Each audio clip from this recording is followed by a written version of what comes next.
Trump endorses Japan's Takaichi ahead of snap election. Donald Trump has endorsed Japan's Prime Minister Sanai Takaichi ahead of a snap election in her country on Sunday.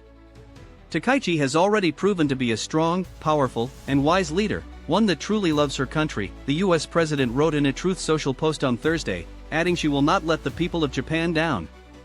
While it is rare for US presidents to publicly back candidates in foreign elections, Trump has done so before, endorsing Argentina's Javier Milei and Hungary's Viktor Orbán most recently. Takaichi has courted the US president as Tokyo seeks more stability in its relationship with Washington, its closest ally, in the wake of Trump's tariffs. Trump had threatened a 25% tariff initially, but Japan then struck a deal in July to invest $550 billion in the US. In exchange, Washington lowered import levies to 15%. Takaichi, 64, became PM in October after she won the leadership race in her party and secured enough support in parliament. But she called for an last month election to seek a public mandate. Just 1 week after she took office, Tokyo rolled out the red carpet for Trump, deploying a full military guard of honor and band to welcome him at the Akasaka Palace, the government's state guesthouse.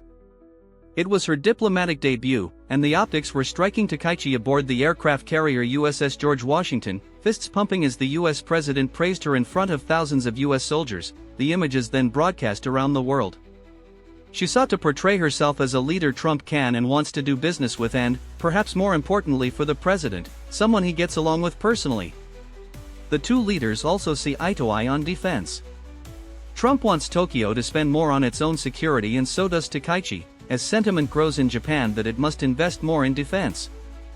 They heaped compliments on each other during the visit and signed a deal on rare earths, as well as a document heralding a new golden age of US-Japan relations.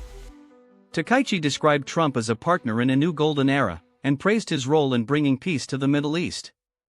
In my visit to Japan, I and all of my representatives were extremely impressed with her, Trump wrote in his Truth Social post on Thursday, noting that the two countries have made progress in national security cooperation and on the economic front. His post, which signals that Takaichi is a leader his administration would work with, is a message aimed not only at Japanese voters but also the region, and especially China. Beijing and Tokyo are in the middle of a diplomatic rift, and the historically tense relationship has hit its lowest point in more than a decade.